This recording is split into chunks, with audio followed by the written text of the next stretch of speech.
There's been so much going on in the world of entitlement and snowflakery, and I really do appreciate all the stories you good people and not so good people are sending me. So before I get into the main story, here is what's been happening in the world. Please join me in a slap to the forehead and a whiskey. Firstly, in Stonewall, Manitoba, student Natalie Salisbury has been suspended for hate speech after protesting the suggestion to wear a rainbow poppy. It started when a few teachers and students tried to force their beliefs and their way of living onto students by saying they should be wearing a multicolored poppy. But she said, "I feel strongly against it. My grandfathers fought in the war. They may not have died, but that had a big impact on my life." After she posted a flyer expressing her opinions in the school, Principal Jason Scumbag Castles and Vice Principal Bryce Scumbag Baldwin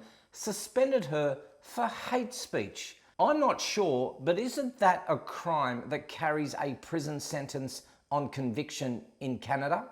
Segueing into this, UBC economics instructor Marina Adshade must have so much hate in her heart that she cannot stand the sight of young men respectfully mourning our brave servicemen and women. You see, Adshade, in all of her wisdom, has concluded that simply laying a wreath during a Remembrance Day ceremony amounts to nothing less than casual racism. Which brings me to the main story. Rudy, snuggle up, because this next guy is your age group. Ice hockey in Australia is about as popular as cricket is to the Canadians, but that doesn't mean we don't love watching a supercharged sports battle that is tough and keeps us glued to the tube to watch strength, skill and tactical play. So this legend Don Cherry was fired by Sportsnet after referring to immigrants as "you people" and criticising them for not wearing poppies to honour military veterans ahead of the Remembrance Day holiday. Now, from my understanding, the Coach's Corner segment on Sportsnet's Hockey Night in Canada is one of the highest rating segments on Canadian television. Since Sportsnet announced its decision, Cherry said he had no problem with being fired and refused to apologise. In fact, the great man, Rudy, he's your age, doubled down on remarks he made alleging that Canadian immigrants had failed to honour the nation's fallen military heroes. I listened to his commentary and there was nothing in what he said that was racially motivated. You know, I was talking to a veteran. I said, I'm not going to run the poppy thing anymore because what's the sense? I live in Mississauga. Nobody wears, very few people wear a poppy. Downtown Toronto, forget it, downtown Toronto. Nobody wears a poppy. And I'm not going to. He says, wait a minute. How about running it for the people that buy them? Now, you go to the small cities, and you know those, the rows on rows, you people love, they come here, whatever it is, you love our way of life, you love our milk and honey. At least you could pay a couple of bucks for poppies or something like that. These guys pay for your way of life that you enjoy in Canada. These guys paid the biggest price. Anyhow, I'm going to run it again for you great people and good Canadians that bought a poppy. I'm still going to run it. Anyhow. Love you for it. Love you for it. Love you for it. Sportsnet and the network said his comments were divisive and do not represent our values or what we stand for. What a weak, pathetic response that is. Here's a thought. Make the game of hockey inclusive. Get the social justice warriors, the feminists, and the entitled snowflakes to don on a hockey outfit. See what I did there? And get them out on the rink. Enough of this game being just for men. I demand equality and inclusivity. Secondly, I am also offended by the puck being black. That poor little puck is being smacked around. This is pure racism.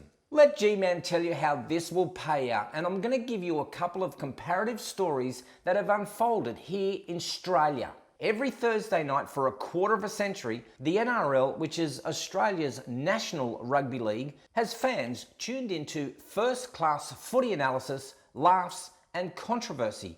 The front man was a great football player himself. Paul Fatty Vaughton holds the record for the longest-serving host of any primetime Australian TV show. It's a tribute to both his understanding of the game, his authenticity, and not to mention his incredible comedic timing. The Footy Show debuted in 1994 and won numerous Logies. It provided Australian TV with a number of infamous and memorable moments, and there was probably never a more popular character on The Footy Show than Matthew John's alter ego, Reg Reagan. Reagan debuted on The Footy Show in 2002. He was an instant success, known for his slogan, "Bring back the Biff," and his devotion to sporting a mullet haircut and drinking cases of canned beer. Take a look. A big booty and Mario, there's no psychos like that today. Am I ever gonna see the Biff again? Bring back the Biff. Am I ever gonna see the Biff again? Bring back the Biff. Now, this wasn't a show you would go to for your milk and honey, rainbows and unicorns. It was controversial, childish, and was aimed at the die-hard footy fans. So some of the network's elite thought it would be a good idea to diversify and revamp its lineup up on the panel and replace Fatty with an admittedly very talented commentator, Aaron Molan.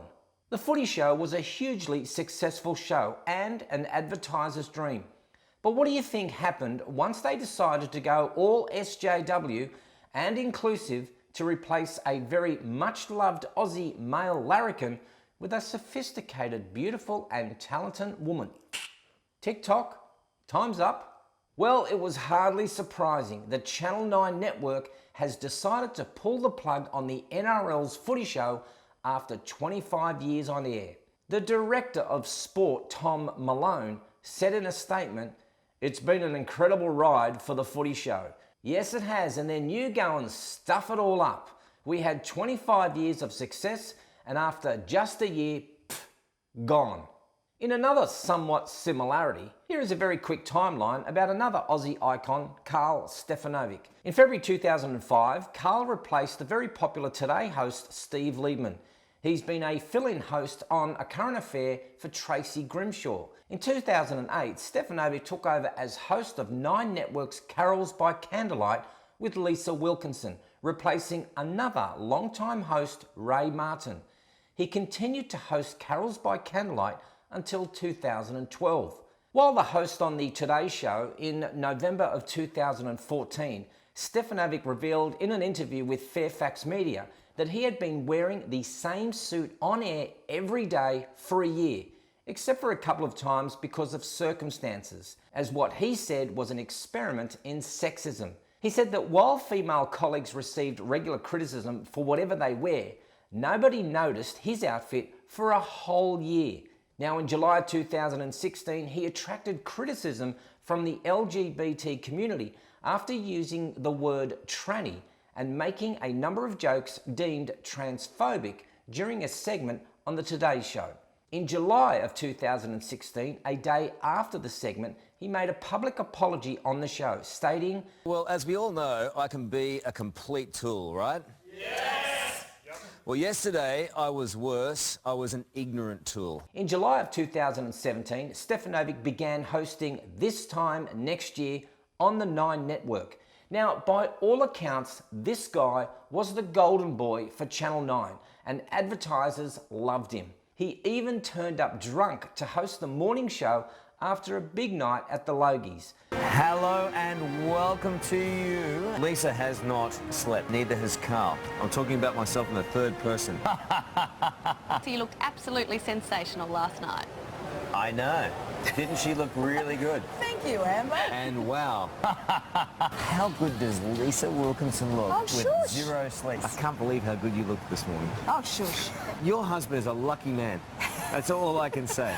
I applaud you and I salute you and I praise you. But all this changed in December 2018 when it was announced that Stefanovic would not be returning as a co-host of the Today Show in 2019. And he would be replaced by, oh, let me guess, 2 women.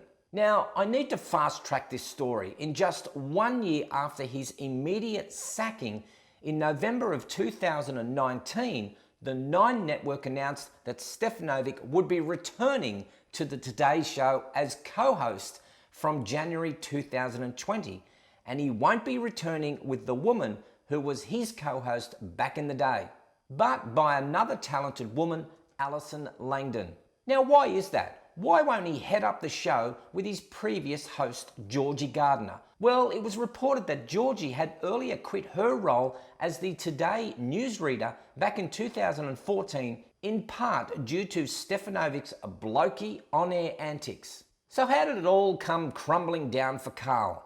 Well, one day in an Uber, Carl vented his frustration at Gardner, who he accused of sitting on the fence and not having enough options. So the scumbag Uber driver told the trashy New Idea magazine that Carl became angry and he declared that she needed to step up if she wanted to stay on the show. Ooh, well, that's a sackable offence. And that comment became a massive public scandal, and the 9 bosses weren't happy with him over the Uber scandal. It was clear that Georgie wanted Carl gone. Step up, Georgie, you weak little snowflake. And then there was the wedding. Oh, the wedding. There's no time for that. What all these stories have in common is that there is no formula for success, but it is clear what happens when you try to go against the majority of public opinion. The minorities think that they have a win when they think removing Don Cherry, Paul Fatty Vorton and Carl Stefanovic is all in the name of inclusivity and tolerance. Will Don Cherry be replaced by a woman or two? I have no idea, but I bet he will be replaced by some snowflakery social justice warrior, so the network isn't seen as some sexist boys club. Here's G-Mann's prediction. Don Cherry will be back bigger and better after the network realises they made a big mistake. I'd like to know if you think we are slowly changing the fabric of society. I'm all for equality, but when have we in the Western culture become so weak and insipid that personal opinion can get you fired? Whatever happened to Article 19? I guess my days here on YouTube are also limited. It's only a matter of time that I will be shut down for speaking the truth. But until then, I will continue to bring to you, Rudy, my opinions. I always love to read your comments, and I'd love to know your thoughts on the Don Cherry firing. As usual, like, share, downvote, but more importantly, what is it with you people? Get on the bus and subscribe. I'm Gerald Pauschmann for The Point TV. Cheers, Rudy.